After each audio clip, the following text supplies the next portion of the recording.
Maglagay ka ng isang tumpok or kaya po ay isang baso or kaya isang mangkok mga bossing ko ng asin mga bossing sa harapan ng inyo pong tahanan or sa gilid ng pintuan ng inyo pong main door at ang dulot nito ay napakaswerte.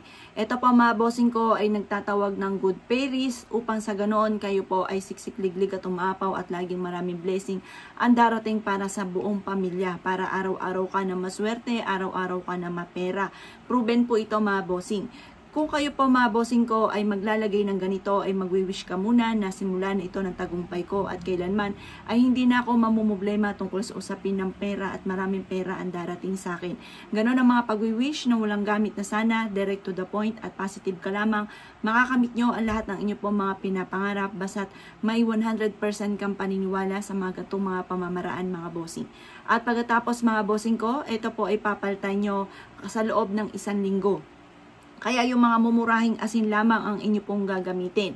Ito po ay magbibigay ng maraming pera, maraming swerte at hindi ka makapaniwala sa dami ng mga blessing na darating po sa inyo.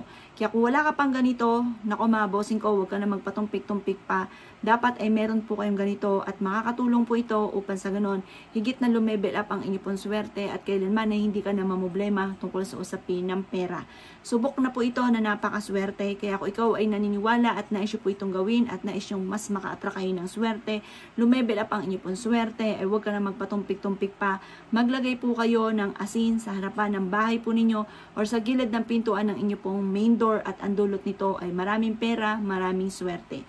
Kaya kung ikay naniniwala, subukan nyo po ito. Sa umaga nyo po siya gagawin. Sa umaga kayo maglalagay ng asin at ang dulot nito ay napakaswerte.